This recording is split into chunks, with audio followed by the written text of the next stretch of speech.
Emergencias, buenas tardes. 911 Emergencias. Hola. Acá en Tucapel con Padre Vázquez de Gutiérrez. Hola.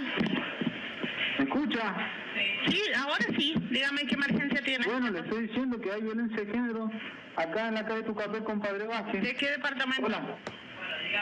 ¿De qué departamento? Berra se llama el pasaje. ¿De qué departamento, señor Godoy Cruz? De Gutiérrez, Maipú. Maipú. ¿Cómo se llama la calle?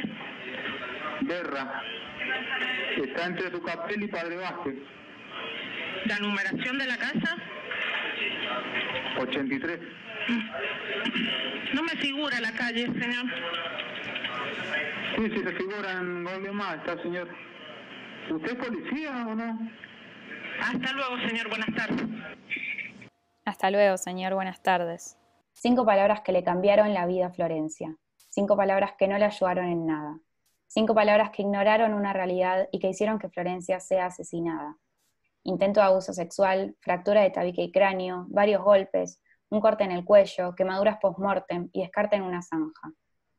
Ludmila, Leonela, Alejandra, Eugenia, Gisela, Renata, Abigail, Lía, Marisol, Paola, Carolina, Florencia, Keila, Roxana, Yara, María Dolores, Juana, Micaela, Alba, Milagros, Sandra, Rocío, Rosa, Florencia, Julieta, Liliana, Blanca, Julia, Rocío, Ramona, Antonia, Rocío, Esperanza, Lorena, Natalia, Jessica, Priscila, Camila, María Florencia, Romina, Romina, Florencia, Claudia, Cristina y su hija Ada, Susana, Lorena, Solange, Ana, Pamela, Brenda Micaela, Valentina. Sabrina.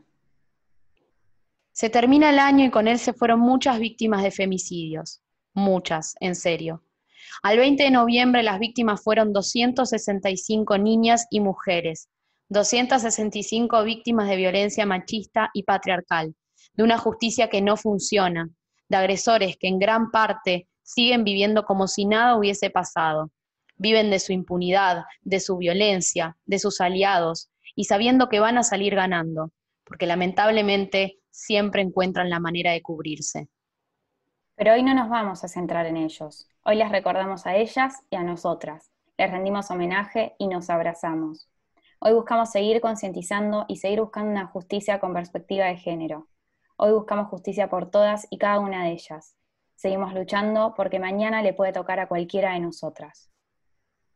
Un 64% de los femicidios fueron realizados en la vivienda de la víctima, un 23% en la vía pública, un 4% en la vivienda del agresor y un restante sin datos exactos.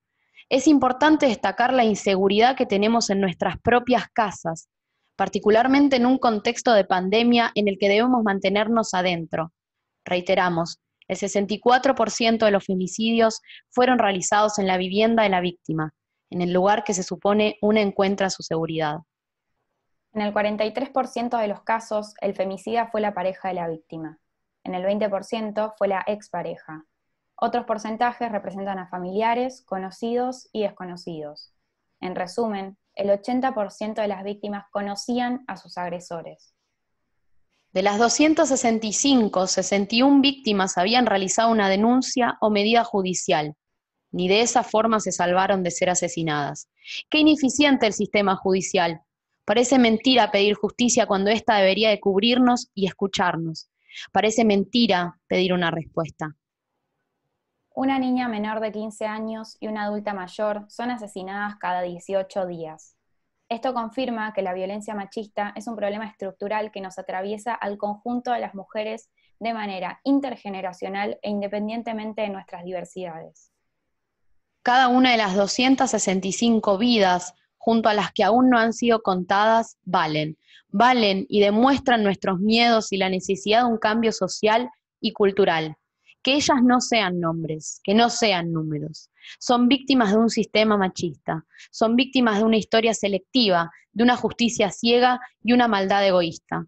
Víctimas de una sociedad que antes de creer busca respuestas de lo más macabras. Hubo un femicidio cada 29 horas en el 2020. Un femicidio cada 29 horas. Estos datos fueron obtenidos a través del observatorio Ahora que sí nos ven. Siguen pasando días, meses y años y seguimos pidiendo lo mismo. Seguimos pidiendo que no nos maten. A veces hasta me resulta absurdo pensar que tengamos que pedirlo, como si nuestra vida no valiese nada. ¿Hasta cuándo vamos a seguir pidiendo esto? ¿Hasta cuándo nuestras vidas van a seguir sin valer? ¿Hasta cuándo? Tengo miedo, tenemos miedo. Mujeres y disidencias nunca sabemos si vamos a volver a nuestras casas. Y eso lo puedo decir yo, que mi casa es mi refugio, pero no lo pueden decir todas. Esto lo demuestra el 64% de las víctimas asesinadas en sus viviendas. Imagínate el miedo de saber que ni siquiera tu propia casa es segura. Tengo miedo que un día me agarren desprevenida y después haya una foto mía en todos lados porque me están buscando desesperadamente. Tengo miedo de que a mi nombre le siga un "apareció muerta". Repito, realmente nunca sé cuándo va a ser la última vez que salga de mi casa, ni la última vez de mis amigas. Nos cuidamos muchísimo para que esa vez no llegue pronto, y que cuando llegue no sea porque un hombre decidió sexualizarnos y usarnos como objeto de placer. Por todo esto empecé a luchar y a marchar. Yo también tengo derecho a ser libre, a no tener miedo, a gozar de mi sexualidad como yo quiero. No marcho por moda, marcho porque lo siento y porque lo necesito. Marchando me encontré con muchas mujeres en la misma situación que yo. Somos muchísimas y todas estamos hartas de que se minimice lo que sentimos, de que nos traten de locas, de que nadie intente entendernos. La cultura de la violación no distingue generaciones ni clases sociales. Quizás sea el momento de que eso cambie. Se termina el 2020, se va otro año plagado de femicidas, se va otro año de miedo y angustia. Llega el 2021 y estamos todos depositando nuestra confianza en él, pero el cambio no lo hace un año, lo hace un emisme. Nos deseo que no paremos de luchar, de expresar lo que nos pasa, de pedir que sigamos vivas. Nos deseo que nunca nos silencien, que no perdamos nuestra voz. Nos deseo que en este nuevo año haya un cambio cultural y social, donde mujeres y disidencias nos sintamos seguras y libres en lugar de valientes. No quiero ser valiente, me cansé de ser valiente.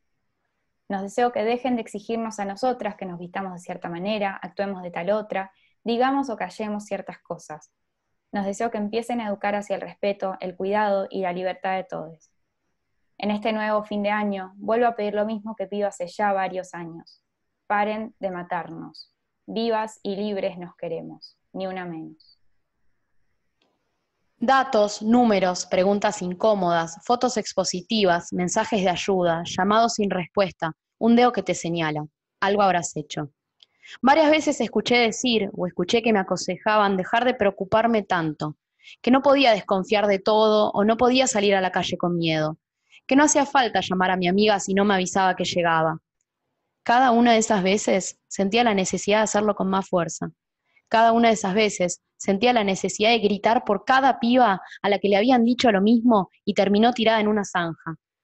Cada una de esas veces, infinitas veces, me imaginé caminando en la cuadra más oscura, pensando qué pasaría si un auto frenara de repente y mis piernas decidieran paralizarse.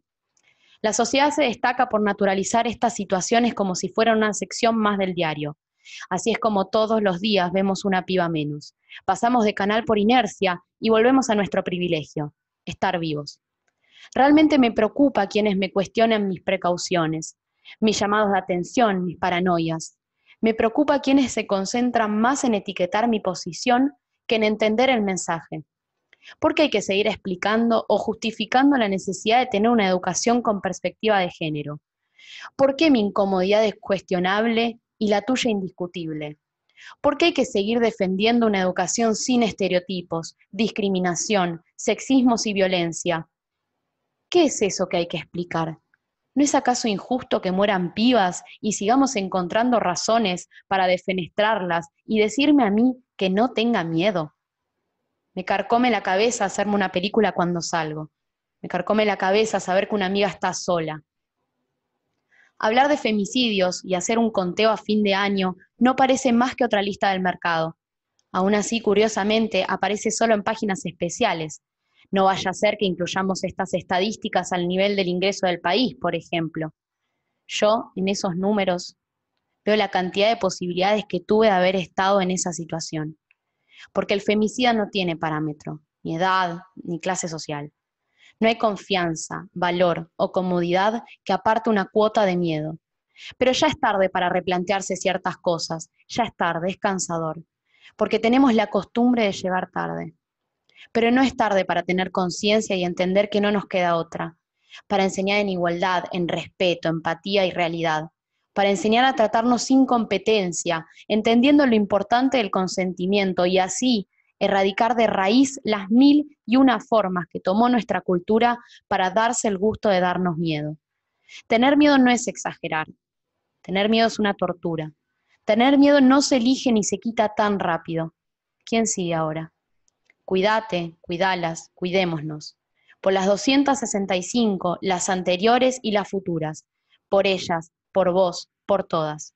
Ni una menos.